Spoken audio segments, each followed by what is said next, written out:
Halo, kembali bersama dengan saya Angget Panggabean dalam YouTube mengenai hukum praktis yang selalu kita temukan dalam kehidupan sehari-hari dan juga dalam bisnis yang seringkali kita harus memahami hukum dalam bisnis kita, ya.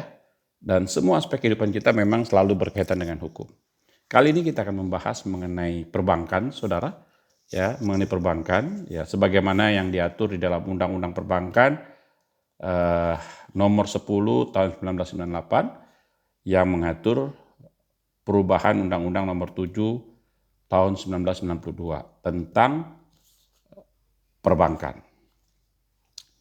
Saya tidak akan bicara dalam perspektif akademis, yuridis yang sulit-sulit, tapi saya bicara secara praktis, ya, karena memang pembahasan di YouTube saya ini selalu untuk masyarakat awam umum yang berkaitan dengan hal-hal hukum semacam ini, ya, khususnya untuk masyarakat yang memang mempunyai usaha yang berkaitan atau berurusan dengan bank, perlu memahami ini. Kita tahu bank adalah satu perusahaan khusus yang memang dapat izin khusus karena memang bidang usahanya keuangan, saudara. Ya, izin usahanya dari Bank Indonesia, yang sekarang Bank Indonesia menjadi bank sentral yang mengawasi, dan izin usaha sekarang dari OJK, ya, Otoritas Jasa Keuangan. Jadi baik lembaga bank dan lembaga keuangan non bank itu semua diawasi atau dimonitor oleh OJK, di bawah OJK. Saudara, bank adalah satu perusahaan yang memang main core bisnisnya atau usaha bisnis utamanya adalah mengumpulkan atau menghimpun dana dari masyarakat, ya, raising fund, mengumpulkan dana dari masyarakat melalui produk-produk perbankan yang bank keluarkan, ya. Jadi bank itu core bisnisnya adalah mengumpulkan dana dari masyarakat. Ya, saya nggak bicara soal bank buku 1, buku 2, buku 3, ya, atau bank devisa, bank umum, tidak. Saya dalam arti bank secara umum. Ya, karena ini bukan forum akademis tapi forum hukum praktis, ya, supaya masyarakat mengerti. Kalau untuk hal-hal yang detail seperti itu tentunya di forum akademis, ya.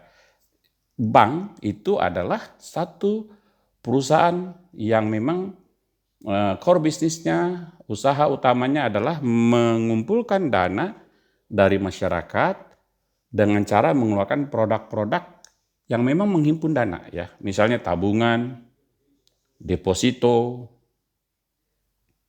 ya, dan produk-produk lainnya yang memang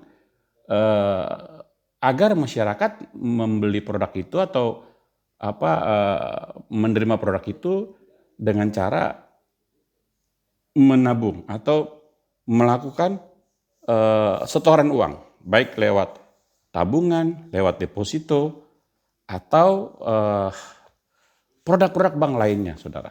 Ya, karena bank cukup inovatif di dalam mengeluarkan produk-produk yang bertujuan menghimpun dana masyarakat. Lalu untuk apa dana masyarakat yang diusahakan oleh bank tersebut? Lalu core bisnis yang kedua dari bank adalah menyalurkan dana masyarakat tersebut, ya, menyalurkan dana masyarakat tersebut yang dikumpulkan dari masyarakat dengan produk-produk kredit, saudara, ya. Kredit ini di dalam bank ada dua, ya. Kredit produktif, ya, kredit yang memang sifatnya untuk bisnis, untuk usaha, seperti kredit modal kerja, kredit investasi, kredit multiguna, yang semuanya memang digunakan kredit tersebut untuk usaha yang dimiliki oleh masyarakat. Jadi satu masyarakat memiliki usaha dan dia perlu modal, dia mau investasi baru lagi, mau expand bisnis lagi, dia perlu uang, perlu cash flow, maka dia boleh meminjam ke bank. Jadi produk bank dari dana masyarakat yang dihimpun oleh bank disalurkan kembali melalui produk fasilitas kredit produktif, kredit yang pinjaman tersebut itu digunakan untuk usaha, ya, sehingga memiliki cash flow yang mampu bisa membayar pinjaman tersebut kepada bank berikut bunga dan biaya-biaya lainnya. Ya, jadi memang bank itu ngumpulin uang lalu menyalurkan kembali dengan cara memberikan kredit. Lalu kredit yang kedua itu jenisnya adalah kredit consumer, ya, kredit konsumtif. Kredit yang memang digunakan bukan untuk usaha, tetapi untuk konsumsi, untuk kebutuhan dari masyarakat. Misalnya kredit KPR, kredit pemilikan rumah, ya, KKB, kredit pembelian kendaraan. Semua kredit-kredit yang sifatnya konsumer, yang sifatnya untuk kebutuhan, itu bukan kredit produktif, itu kredit konsumtif, kredit yang untuk kebutuhan masyarakat. Lalu diberikan pinjaman kepada masyarakat yang memerlukannya, ya, untuk membangun rumah, untuk membeli tanah kembali. Nah, baik pinjaman atau kredit produktif dan kredit konsumtif, kedua-duanya dikenakan bunga oleh bank. Ya. Jadi pengusaha yang minjam uang untuk modal usaha, misalnya untuk kredit investasi, dia pinjam uang misalnya 2 miliar, pasti ada bunganya, saudara. Ya. Bunganya entah 20%, entah 18%, entah 16%, itu diatur di dalam perjanjian kredit. Lalu dengan jangka waktu berapa tahun? Ya, dengan jaminan apa? Ini diatur dalam perjanjian kredit. Jadi antara bank sebagai kreditur dengan PT A atau Tuan A sebagai debitur, itu ada dokumen perjanjian kredit yang mengatur seluruh fasilitas kredit tersebut dituangkan di situ. Berapa tahun, bunganya berapa persen, ya jaminannya apa saja, pinjamannya digunakan untuk apa, semua dijelaskan, dituangkan di situ. Lalu jaminan yang diberikan oleh Tuan A itu sebagai debitur apa, saudara? Lalu yang kedua adalah kredit konsumtif. Kredit konsumtif juga begitu, saudara. Tetap dikenakan bunga oleh bank kepada debitur kredit tersebut. Ya, misalnya untuk KPR, maka dikenakan bunga tetap berapa persen. Lalu jaminannya rumah itu sendiri. Ya, jadi bank memberikan atau menyalurkan pinjaman atau dana masyarakat tersebut melalui produk-produk kredit, saudara. Dikenakan bunga yang harus dibayar oleh debitur tersebut. Lalu bagaimana dengan tabungan tadi? Dengan pengumpulan dana tersebut. Pengumpulan dana tersebut itu di mana masyarakat menyetor uang dalam bentuk tabungan, dalam bentuk deposito, dalam bentuk produk-produk mungkin produk dari pasar modal yang memang dijual oleh bank dan diperbolehkan oleh OJK untuk dijual oleh bank. Semuanya, saudara.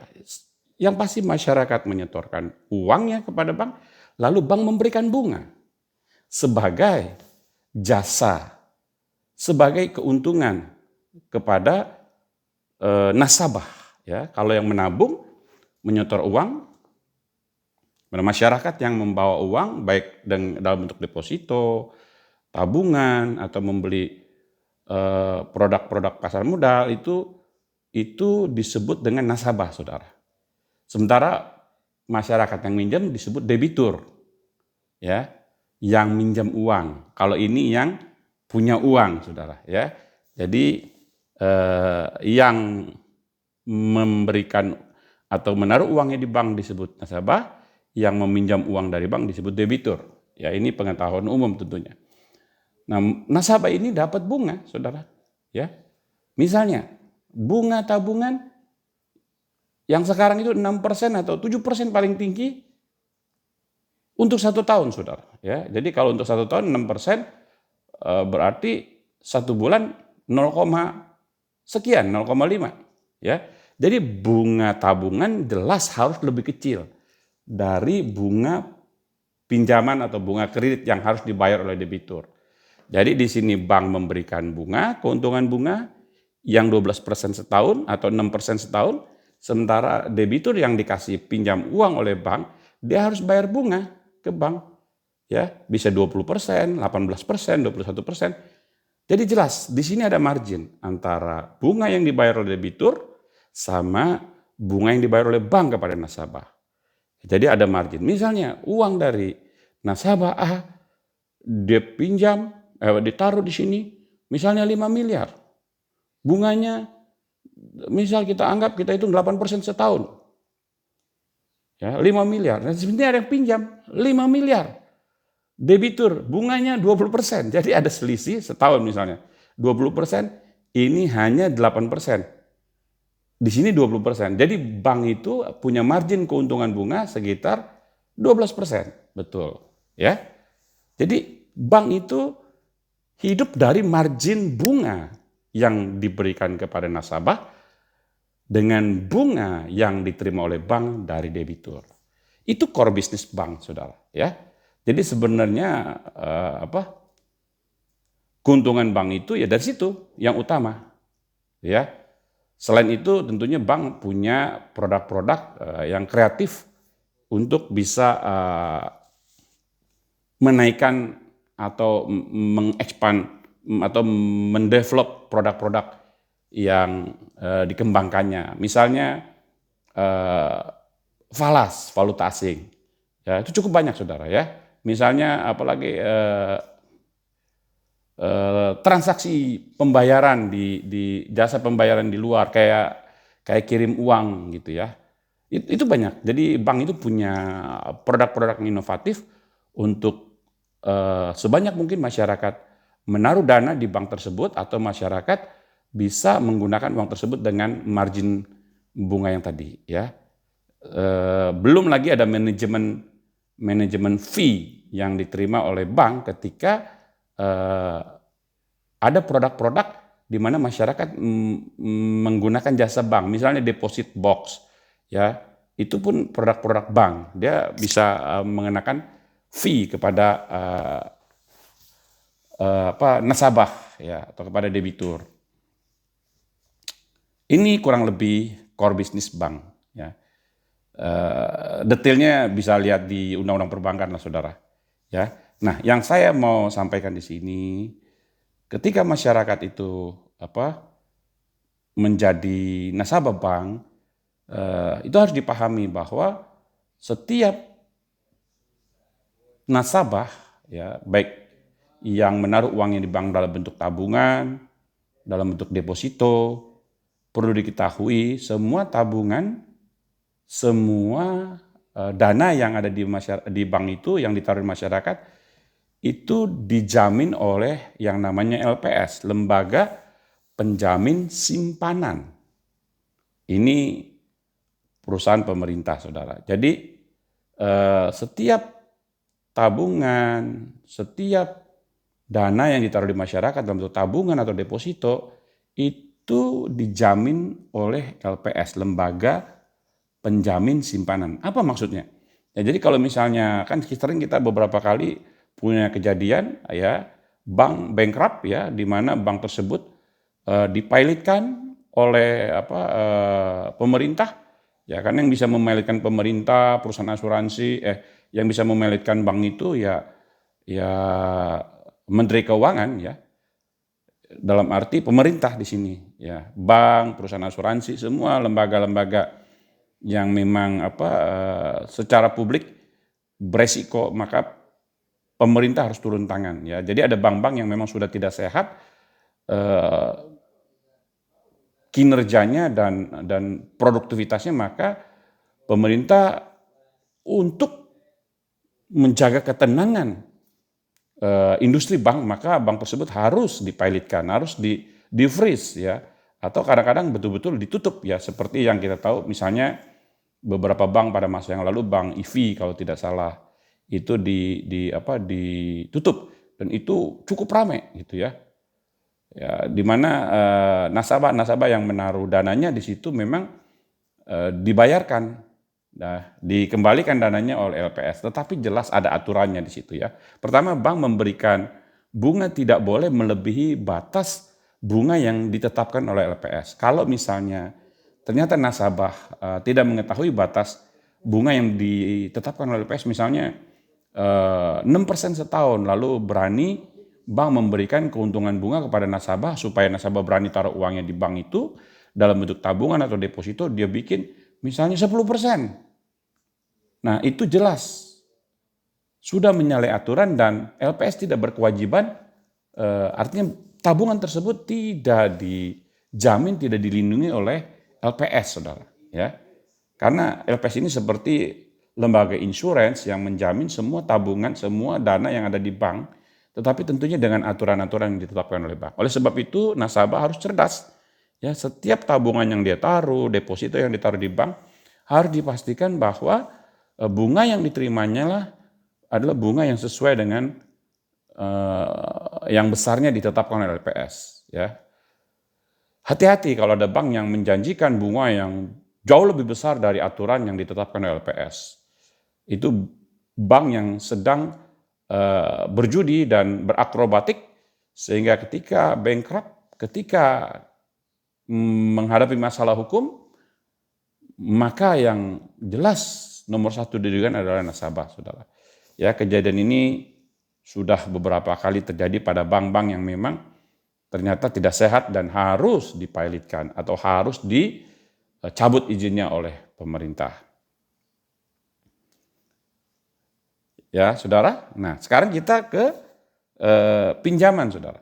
Ya, ke kredit, fasilitas kredit yang diberikan oleh bank. Ya, bank itu selalu memiliki prinsip-prinsip di dalam memberikan kredit secara umum itu jelas, saudara. Selalu dituangkan di dalam perjanjian kredit yang mengatur secara detail syarat-syarat perjanjian, ya, hak-hak dari debitur, semua diatur di situ.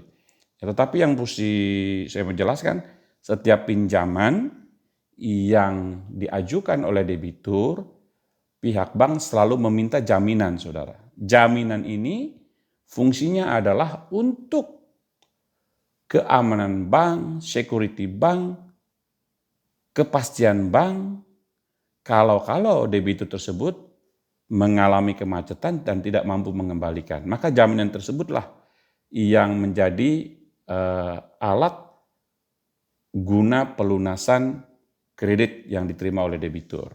Ya, artinya jaminan tersebut memang tujuannya supaya jika debitur mengalami gagal bayar atau tidak mampu melakukan pembayaran, maka dengan apa yang diatur dalam perjanjian kredit dan debitur one prestasi, ya, entah karena usahanya macet, entah karena dia memang tidak disiplin segala macam, maka bank bisa mengeksekusi jaminan tersebut, ya, untuk dilakukan penjualan di muka umum atau di lelang, saudara. Ya, misalnya saya ambil contoh begini, Tuan A itu pinjam uang 5 miliar, ya, lalu dia minjam uang modal usaha KMK, ya, kredit modal kerja 5 miliar untuk jangka waktu misalnya 5 tahun. Maka Tuan A ini memberikan jaminan sebuah pabrik, saudara, misalnya. Pabrik ini bernilai mungkin 10M, 15M atau 20M atau mungkin 15M. Ya, selain pabrik, dia juga memberikan jaminan misalnya kendaraannya, ya, ini misalnya pabriknya ini bergerak di bidang ekspedisi yang memiliki kendaraan cukup banyak, ada mungkin 50 truknya, ya, itu juga dijaminkan kepada bank sebagai jaminan untuk pembayaran apabila perusahaan yang dipunyai oleh Tuan A ini mengalami kemacetan, one prestasi, lalai, gagal bayar, ya, maka pihak bank bisa mengeksekusi jaminan tersebut. Yang saya mau jelaskan adalah mengenai jaminan-jaminan ini. Ya, ini saya mau bahas tentang hukum jaminan di dalam bank, saudara. Ya, kalau istilah hukumnya itu hukum jaminan. Ya, di dalam hukum jaminan yang kita kenal, ya, pada umumnya ada 4, saudara. Ya, walaupun ada satu lagi yang kelima, tetapi tidak cukup umum. Ya, saya jelaskan 4 saja. Pertama, gadai, saudara. Ya, jadi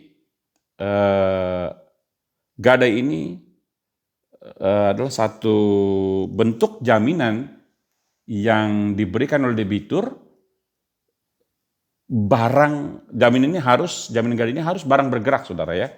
Pemberiannya dalam bentuk perjanjian gadai. Jadi yang dikuasai oleh kreditur atau diterima oleh kreditur adalah barangnya, saudara. Ya, jadi misalnya jaminannya mobil yang digadaikan, ya maka mobil tersebut dititipkan di bank tersebut, ya, saudara. Dan apabila macet, maka barang bergerak tersebut bisa langsung dieksekusi. Tidak harus lewat pengadilan. Ya, jadi begitu macet, mobil ini bisa dieksekusi oleh bank, saudara. Ini gadai seperti itu. Jadi objek gadai itu adalah barangnya itu sendiri. Ya, saudara, ini secara sederhana seperti itu, ya. Kalau kita melihat lembaga pegadaian juga seperti itu, ya. Jadi waktu kita pinjam uang di pegadaian, lalu pinjam sekian, jaminan gadainya adalah gitu ya, cincin, motor, itu barangnya ditaruh di situ. Ya, gadai itu akan berakhir apabila barang tersebut tidak dikuasai oleh kreditur, oleh bank. Ya, misalnya ada bodoh-bodohnya sedikit gitu loh orang gadai atau bank. Ya, dipinjam dulu mobilnya, motornya, atau cincinnya dipinjam dulu. Begitu beralih lagi ke nasabah atau debiturnya, maka gadai tersebut dengan sendirinya berakhir. Ya, karena esensi jaminan gadai itu adalah pada barangnya, saudara. Ya, jadi nanti diterbitkan oleh pihak bank akte gadai. Ya, deposito, sertifikat deposito juga bisa digadaikan, saudara. Saham pun bisa digadaikan. Ya, jadi semua barang bergerak bisa digadaikan. Ya. Bagaimana cara saham digadaikan? Ya tentunya dikeluarkan akte gadai bahwa saham saya di PT ini menjadi jaminan, ya, digadaikan. Jadi nanti surat sahamnya dipegang oleh kreditur yang memberikan pinjaman tersebut atau oleh bank. Gadai seperti itu, saudara. Lalu yang kedua adalah fidusia. Ya. Fidusia ini jelas diatur di dalam Undang-Undang Fidusia nomor 42 tahun 1999 tentang fidusia. Ya, perbedaan gadai dengan fidusia adalah kalau gadai itu adalah jaminan yang diberikan barangnya, tapi kalau fidusia adalah kepemilikannya. Ya, jadi yang dijaminkan adalah kepemilikan dari barang bergerak tersebut. Ya, jadi fidusia ini objeknya adalah semua barang bergerak, saudara. Ya, bisa mobil difidusiakan, deposito juga bisa difidusiakan. Jadi fidusia itu barangnya masih kita gunakan, debitur gunakan, masih dikuasai oleh debitur, tetapi kepemilikannya dijaminkan di bank, gitu loh. Ya, misalnya pom bensin gitu, itu mesin-mesin pom bensinnya bisa difidusiakan, atau mesin-mesin di pabrik, ya mesin cetak, mesin potong, itu kan barang bergerak, ya, walaupun mesinnya besar-besar, itu bentuk jaminannya adalah fidusia, artinya mesinnya masih kita gunakan, karena memang diperlukan di dalam produksi pabrik, tetapi kepemilikannya sudah dijaminkan di bank, gitu ya, jadi surat-suratnya kepemilikannya, ya, sampai kredit lunas, maka jelas itu masih dikuasai atau dimiliki oleh bank, saudara. Jadi kalau debitur macet, maka mesin-mesin tersebut, mobil tersebut, barang bergerak tersebut yang sudah diletakkan fidusia menjadi milik bank dan bisa dieksekusi lewat pengadilan. Jadi kayak mesin-mesin pabrik, mesin cetak, mobil segala macam, ketika mau dijaminkan di bank sebagai jaminan fidusia, maka harus didaftarkan di kantor fidusia, saudara. Jadi nanti kantor fidusia yang di bawah Departemen Hukum dan HAM itu akan mengeluarkan sertifikat atau akte fidusia, ya. Jadi tetap dituangkan di dalam akte notaris fidusia, gitu ya. Nanti notaris akan mendaftarkan akte fidusia tersebut kepada kantor pendaftaran fidusia. Jadi di dalam akte fidusia tersebut disebutkan, ya, mesin cetak, mesin potong nomor sekian-sekian, nomor seri sekian-sekian, nomor faktur sekian, disebut semuanya secara detail. Itu diletakkan jaminan fidusia. Nanti didaftarkan, termasuk nilainya, nilai fidusianya. Ya, jadi mesin ini setelah di appraisal nilainya berapa sih? Waktu dia beli mungkin 10M, sekarang mungkin nilainya cuma 3M atau 4M. Itu disebut di dalam akta fidusia. Ya, nilai mesin tersebut 3M. Ya karena dipinjamannya 10M, maka mungkin ada 3 mesinnya dijaminkan fidusia. Harus didaftarkan di kantor pendaftaran fidusia. Kantor pendaftaran fidusia di bawah Departemen Hukum dan HAM mengeluarkan yang namanya sertifikat fidusia atau akte fidusia. Ya, semua objek yang tidak diletakkan hak tanggungan atau tidak diserahkan sebagai jaminan gadai itu bisa difidusiakan. Ya, misalnya apa? Persediaan barang, saudara. Jadi kan misalnya pabrik kan ada bahan baku.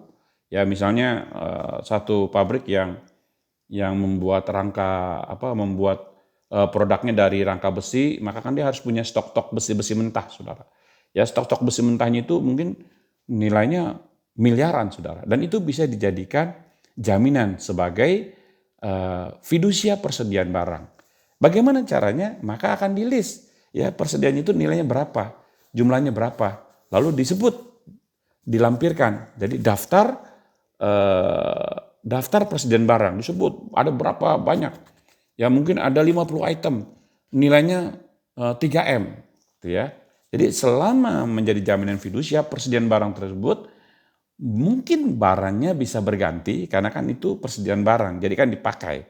Tetapi nilai keseluruhannya harus sama dengan senilai yang difidusiakan. Misalnya di daftar persediaan barang tersebut, jaminan fidusianya untuk persediaan barang ini senilai 3 miliar. Ya, debitur boleh menggunakan bahan baku tersebut, tetapi harus memasukkan lagi stok barang senilai yang sama, 3 miliar. Gitu. Kalau tidak bisa dipidanakan sama bank. Ya, kalau macet jadi persediaan barang tersebut bisa dieksekusi oleh bank melalui pengadilan untuk menjual persediaan barang tersebut, saudara. Ya, jadi mesin, persediaan barang. Bahkan bukan hanya itu, tagihan pun bisa difidusiakan. Jadi misalnya pabrik tersebut kan tentunya mempunyai produk yang dijual, mempunyai customer yang mungkin pembayarannya 2 tahun, saudara. Jadi tagihannya selama 24 bulan dicicil. Jadi ada tagihan piutang-piutang yang belum dibayar. Maka piutang tersebut pun bisa difidusiakan, gitu ya. Jadi semua objek-objek barang yang bukan tanah dan bangunan itu bisa difidusiakan, ya, bisa dijadikan jaminan oleh bank. Termasuk kontrak yang punya nilai, ya, yang punya nilai kontrak. Misalnya ini debitur itu perusahaan kontraktor dapat proyek dari pemerintah, dari Pertamina misalnya. Ya, nilai proyeknya ada ya di MOU-nya antara PTB debitur tersebut dengan Pertamina itu senilai misalnya 50 miliar. Proyeknya multi years selama 4 tahun atau 5 tahun. Ya, 50 jadi 1 tahun itu 10 miliar. Ya, jadi ada kontrak yang senilai tersebut. Dan ketika dia mau pinjam uang ke bank, karena kan untuk menjalankan proyek dari Pertamina dia perlu modal kerja. Ya, dan karena Pertamina membayarnya multi years bertahap, sementara pengerjaan proyek dari Pertamina dia harus kerjakan dalam tahun pertama, tahun kedua harus sudah selesai. Hanya pembayarannya multi years 5 tahun. Maka dia perlu pendanaan dari bank. Dan kontraknya tersebut yang bernilai bisa dijadikan jaminan sebagai jaminan fidusia. Ya betul, sebagai jaminan fidusia. Itu akan didaftarkan kontraknya di dalam kantor pendaftaran fidusia. Jadi semua objek yang bernilai, yang bukan tanah dan bangunan, yang bukan barang tidak bergerak, ya itu bisa dijadikan objek jaminan fidusia dan semuanya harus didaftarkan. Ya, baik jaminan fidusia, gadai itu semuanya punya bersifat eksekutorial. Ya, artinya gadai itu bisa bersifat eksekutorial, artinya bisa langsung dieksekusi oleh bank, bisa langsung dijual kalau debiturnya macet. Fidusia juga begitu. Ya, karena di dalam sertifikat fidusia atau akte fidusia itu ada irah-irah berdasarkan ketuhanan yang Maha Esa. Jadi sertifikat fidusia itu mempunyai kekuatan eksekutorial. Jadi bank yang debiturnya wan prestasi dan ada jaminan fidusia, maka bank bisa langsung melakukan eksekusi penjualan atau lelang fidusia tersebut. Saudara, karena memang punya kekuatan eksekusi. Ya, kekuatan eksekutorial itu seperti putusan hakim. Ya, jadi satu jaminan atau satu sertifikat yang mempunyai irah-irah berdasarkan Tuhan Yang Maha Esa itu mempunyai kekuatan eksekutorial. Artinya sertifikat tersebut itu berkekuatan hukum yang sama seperti putusan hakim yang sudah inkrah, tinggal dijalankan. Ya, sebab itu sertifikat fidusia itu bisa langsung dimohonkan eksekusi melalui pengadilan, ya, sehingga bank bisa langsung menjual melalui proses eksekusi dan mekanisme lelang tentunya. Jadi nggak bisa sembarangan. Mobil pun difidusiakan. Jadi kalau ada orang pinjam uang atau pinjam kredit untuk pembelian mobil, ya KKB, itu bank melakukan fidusia. Ya, jadi kalau ada macet nggak bisa serta-merta bank mensita, harus lewat pengadilan. Ya, jadi banyak kejadian kalau misalnya macet-macet mobil itu, kredit mobil yang mobilnya difidusiakan pakai debt collector gitu ya, untuk langsung menyita, ya 3 bulan macet sita, ya tentunya nggak seperti itu. Mekanisme hukumnya adalah mobil yang dijaminkan secara fidusia, itu mekanisme bank untuk menjual untuk debitur yang macet harus melalui pengadilan. Ya, melakukan permohonan eksekusi sertifikat fidusia nomor sekian-sekian gitu. Ya, jadi kepemilikannya yang dijaminkan. Fidusia itu kepemilikan yang dijaminkan. Nah, salah satu sifat fidusia ini adalah sertifikat fidusia itu mempunyai hak yang diutamakan, privilege ya atau preference ya. Jadi setiap orang yang punya sertifikat fidusia terhadap barang tertentu, barangnya itu ada dimanapun, dia punya hak bahwa itu barang punya bank, karena ada sertifikat fidusianya. Dan harus diutamakan. Jadi kalau ada orang ngaku-ngaku, ini punya dia beli dari pemiliknya, bank cukup menunjukkan ini sertifikat fidusia, ini punya bank. Gitu. Ya, misalnya orang beli mobil kredit, belum lunas dan mobil tersebut difidusiakan oleh bank. Terus dialihkan dalam keadaan bodong misalnya kepada orang lain, maka dimanapun mobil itu berada, siapapun pemiliknya, siapapun pembelinya, maka yang paling berhak adalah bank karena kepemilikannya ada di bank. Ya lewat sertifikat fidusia bisa diambil atau dilaporkan pidana orang yang beli barang bank tersebut. Ya, setelah lunas baru fidusia berakhir. Ya artinya lunas, fidusia berakhir, kepemilikannya kembali ke pemilik mobil tersebut, ya baik debitur atau penjaminnya. Dan salah satu sifat dari fidusia juga drudesat ya, ngikutin ya kemana objek barang tersebut. Siapapun objek barang tersebut ada di mana, dikuasai oleh siapa, itu sertifikatnya ngikutin ya.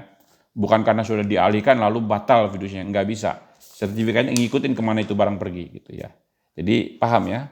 Misalnya persediaan barang tadi, toto itu pabrik dibeli sama orang gitu. Sehingga persediaan barangnya juga dikuasain, nggak bisa. Ya, persediaan barang tersebut sudah ada fidusianya. Ya, dari Tuan A yang punya lalu dialihkan ke Tuan B tokonya. Sementara stok barangnya itu, persediaan barangnya itu sudah difidusiakan. Cukup tunjukkan sertifikat fidusia. Stok barang yang ada di dalam itu punya bank. Ya, jadi kalau mereka memaksa untuk menguasai tentunya itu salah secara hukum. Dan itu ada sanksi pidananya, saudara, di dalam undang-undang fidusia. Ya.